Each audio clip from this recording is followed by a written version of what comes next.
श्री राधा जी का बाहरी रूप भले ही ब्रज की दोपी का हो, परंतु वह पूर्ण पुरुष भगवान श्री कृष्ण की आधी शक्ति है। ब्रज की ये साधारण दोपी मृणालिनी केवल ऋषि नारद और महर्षियों तो स्वयं श्री राधा जी ने बताया कि श्री कृष्ण के स्वरूप का चिंतन करना 4 तरह से संभव है। श्री राधा जी ने बहुत ही सहजता और सरलता से भक्ति के सत्य तो स्पष्ट कर दिया था। उनकी इन बातों तो सुनते सुनते दोपी मृणालिनी और महर्षियों की चेतना श्री कृष्ण में लीन हो जा चुकी थी। नमस्कार दोस्तों, स्वागत है आपका मेरे चैनल पर। अगर आप चैनल पर नए हैं तो चैनल को सब्सक्राइब करना ना भूलें। आइए आज हम इस कहानी को पूरे विस्तार से जानते हैं।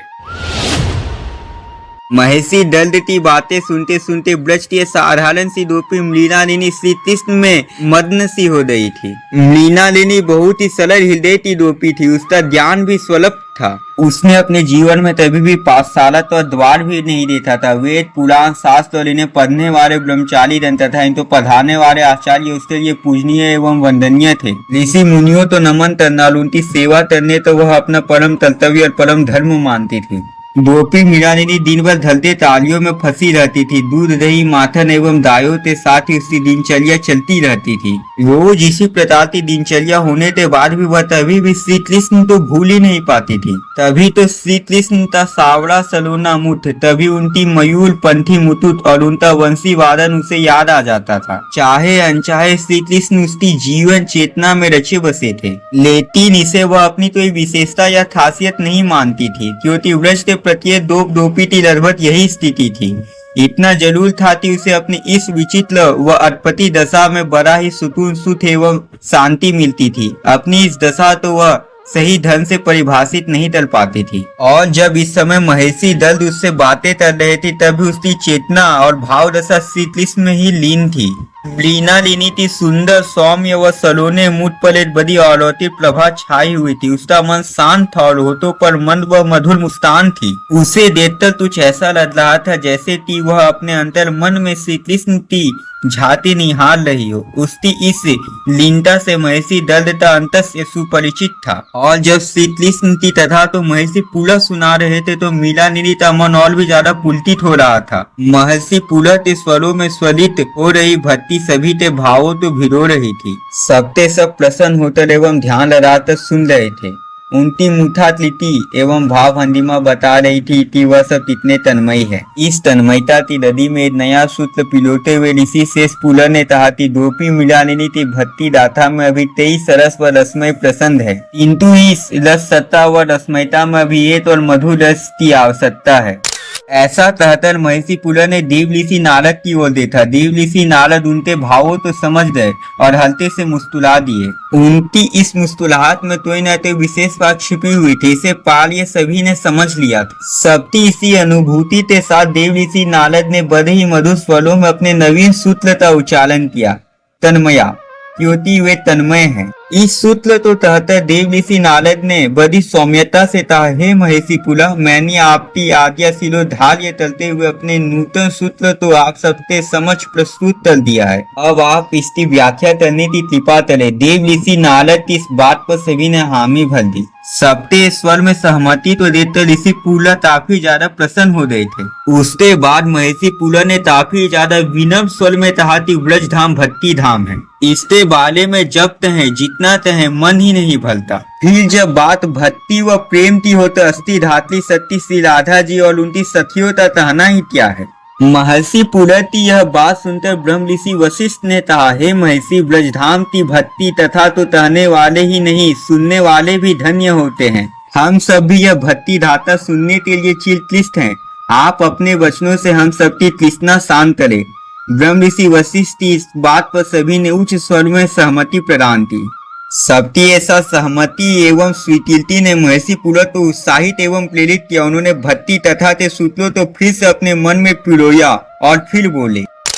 ऋषि दल्द केवल ज्योतिष शास्त्र एवं तर्मतान विधान के आचार्य नहीं थे, उन्हें श्री कृष्ण तत्वता भी बहुत ज्यादा ज्ञान था। वह भक्ति के महत्व के साथ व्रज धस के भी महत्व व महिमा से परिचित थे। उन्हें दोपी मृणालिनी की मनोदशा का अनुभव हो रहा था। इसके बाद महर्षि पुला ने बड़ी ही जिज्ञासु नजरों के साथ श्री राधा जी को देखा। दरअसल वह चाहते थे कि श्री राधा जी इस विषय पर कुछ बोले। श्री राधा जी तब बाहर रूप भरे ही व्रज की दोपीता हो, परंतु यथार्थ तो वह परात्पर ब्रह्मपूर्ण पुरुष भगवान श्री कृष्ण आहादिनी शक्ति थी। भक्ति के सत्य से सुपरिचित भरा उनसे अधिक और कौन हो सकता है। श्री राधा जी ने मुस्कुराकर दलदाचार्य की ओर देखा। उनकी इस मुस्कुराहट में भुवन मोहिनी शक्ति के साथ मातृ तत्व का वात्सल्य भी था, जिसे महर्षि दल्द ने अपनी अंतस चेतना के अटल गहराइयों में अनुभव किया। जब वो अपनी इस अनुभूति को और ज्यादा अनुभव कर रहे थे, तभी श्री राधा जी ने कहा, हे महर्षि, आप ज्ञानी है, तत्वज्ञ है, आपने शास्त्रों का सम्यक रीति से अध्ययन किया है। मैं थरी व्रज की साधारण रूपी, मैं तो बस इतना जानती हूँ कि भगवान के किसी भी रूप का चिंतन 4 तरह से ही संभव है। पहला नाम, दूसरा रूप, तीसरा उनका गुण एवं चौथा उनकी लीला। उसके बाद श्री राधा जी इन 4 प्रकारों तो बहुत ही ज्यादा विस्तार पूर्वक से बताने लगी। उसके बाद श्री राधा जी ने कहा कि नाम से होता है सामान्य परिचय, जो स्वाभाविक जिज्ञासा तो जन्म देता है। यह जिज्ञासा प्रबल होने पर रूप या प्रत्यक्ष ही तलन कराती है। बाद में जब रूप में अनुलाद होता है तो अपने आप ही अनेक गुणों से परिचय होने लगता है और तब नाम, रूप व गुण मिलकर लीला में समाहित हो जाते हैं। इन चारों में किसी एक तो एक दूसरे से पूरी तरह अलग नहीं किया जा सकता, क्योंकि जहाँ एक होता है वहाँ दूसरे का होना बड़ा सहज व स्वाभाविक है। इनमें से किसी एक का स्मरण ही दूसरे तो याद दिला देता है, और जब यह याद अंतर भावों में अंतर चेतना में धुलने लगती है तो स्वाभाविक ही उस सत्य का तत्व स्पष्ट हो जाता है। श्री राधा जी की कही गई इन बातों तो महर्षि दल्द बड़ी ही ध्यान लीनता के साथ सुन रहे थे। वह इस बात पर सम्मोहित व मुग्ध थे कि श्री राधा जी ने कितनी सरलता व सहजता से भक्ति के इस सत्य को स्पष्ट कर दिया। दल्दाचार्य जब इसी के ऊपर चिंतन कर रहे थे तो श्री राधा जी ने मंद स्मृति के साथ कहा कि हे महर्षि, मेरा स्वयं का अनुभव तो यही कहता है कि श्री कृष्ण के नाम, रूप, गुण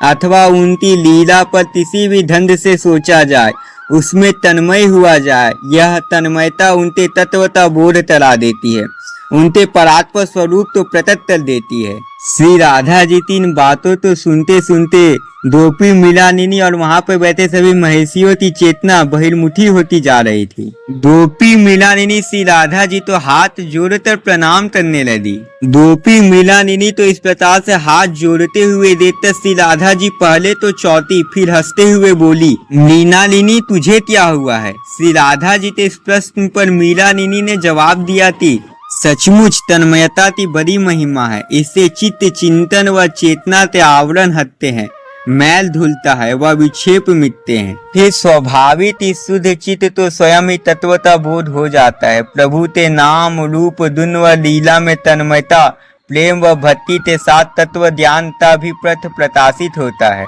एक साधारण सी द्रौपदी मृणालिनी जिसने कभी भी पाठशाला का द्वार भी नहीं देखा था, वह दिन भर अपने कार्यों में फंसी रहती थी, पर उसके मुंह से ऐसे ज्ञान की बातें तो सुनकर महर्षि दल्द काफी ज्यादा चकित हो रहे थे और श्री राधा जी उसके ऊपर काफी मुस्कुरा रही थी। श्री राधा जी का तन्मयता के ऊपर कहे गए सभी शब्दों ने सबके अंदर भक्ति के नए रस को जागृत कर दिया था। अगर आप सनातन धर्म से जुड़ी इसी प्रकार की और कहानियों तो जानना चाहते हैं तो हमारे चैनल को सब्सक्राइब करना ना भूलें। अगर आप रामकृष्ण परमहंस की दिव्य शिष्या या मीराबाई ने तुलसीदास जी को पत्र क्यों लिखा था, या नीम तरोड़ी बाबा के विदेशी शिष्य रामदास की सिद्धियों के बारे में जानना चाहते तो आप हमारे चैनल पे जाकर के देख सकते हैं।